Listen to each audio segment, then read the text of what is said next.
Yo, what's up mga kaibigan? Halina tayo magkwentuhan. So breaking news, ang former number 3 pick RJ Barrett ay opisyal nang na-trade patungo sa Toronto Raptors kasama ang 6-man Player of the Year candidate Immanuel Quickley at may kasama din itong isang second round pick.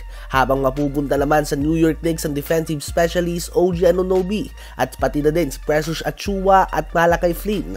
So, opisyal na ngang uuwi ng Canada si RJ Barrett mga kaibigan. Ganun pa man ang trade na ito ay umanay ng iba't ibang reaksyon. Madaming nagsasabi na nalugi umano dito New York Knicks dahil dalawang big time offensive options nga nila ang nawala. Habang may iba naman na nagsasabi na magandang addition nga daw si OG Anunoby at posibleng siya nga daw ang missing piece ng New York Knicks upang mapasama sa elite teams ng Eastern Conference. Sa ngayon, ang projected starting lineup ng Knicks ay si Jalen Brunson, Donte DiVincenzo, OG Anunoby, Julius Randle at Hartenstein. Habang sa Raptors naman ay mabibigyan nga si Scottie Barnes ng isa pang young player na posibleng makasama niya for long term sa pag-rebuild ng Toronto Raptors. Ang medyo masaklap lang nga dito kay RJ Barrett at Immanuel Quickley ay dahil from a 17 wins and 14 losses na record sa Knicks, sila ay nalipat sa Raptors sa may record lamang na 12 wins and 19 losses.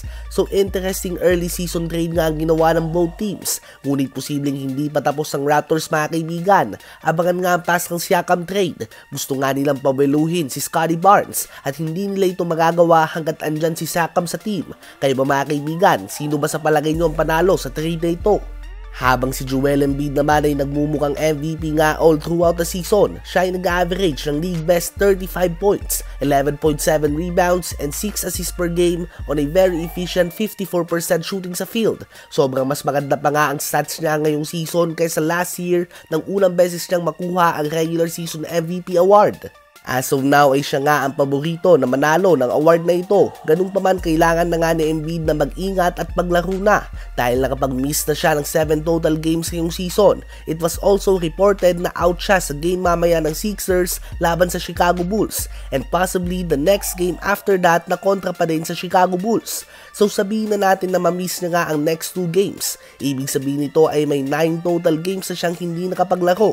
At sa bagong rules ngayon ng NBA, in order for you to win or be eligible to win an award, kailangan ay makapaglaro ka ng at least 65 games. At kung makakapag-miss nga si Embiid ng 9 games, ibig sabihin ay bawal na siya makapag-miss ng another 9 games dahil babagsak na sa less than 65 total games ang may lalaro niya.